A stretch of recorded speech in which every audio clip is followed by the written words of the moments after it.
wizano ndona kucha nokuna mara kutiho sayuni konzengo kwa wizano ndona kucha nokuna mara kutiho.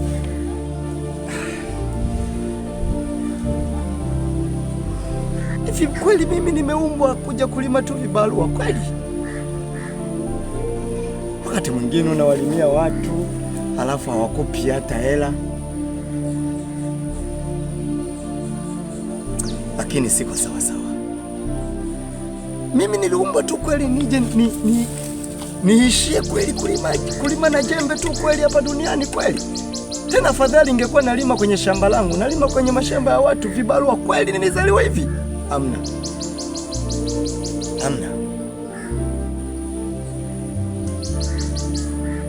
Tabidi nimuulize Mungu.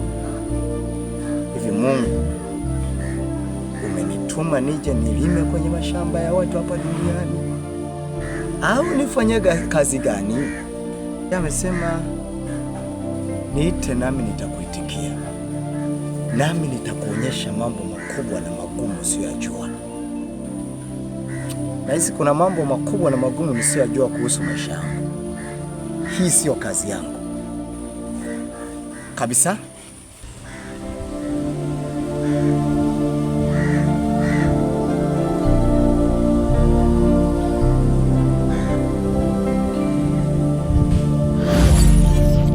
Ni mtume nani? Ni nani atakaye kwenda kwa ajili yetu? Mimi hapa. Nitume mimi Bwana.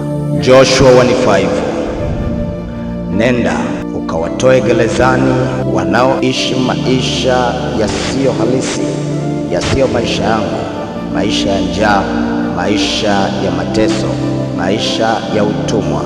Ukawafariji waliao, ukawagange waliovunjika mioyo, ukawaponye wale ambao nafsi zao zimeteswa. Nenda ukawaonyeshe njia sahihi ya kupita wale walio njia panda, ukawasaidie wale wasiojijua, wakatambue, wakakumbuke lile kusudi langu, wakaifanye kazi yangu, maana naja upesi kumlipa kila mtu sawasawa na kazi aliyoifanya. Nenda ukawaokoe kwa jina langu. Ole wangu mimi, kwa kuwa ni mtu mwenye tamaa na mzinzi, na nimemwona Bwana.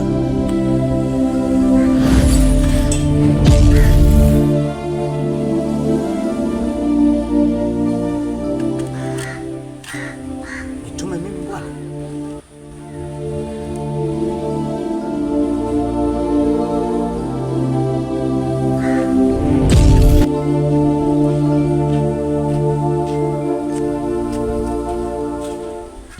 Noble Bright, babako amekutuma uniletee hela?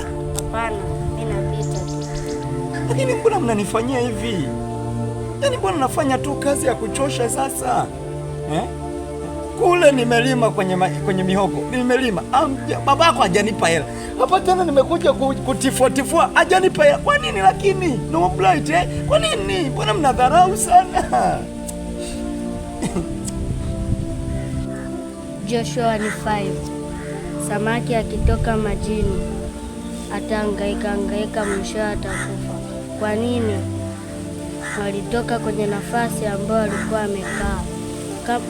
Kama binadamu akitoka kwenye nafasi ambayo Mungu alimweka, atakuwa na maisha ya shida na ya taabu nyingi.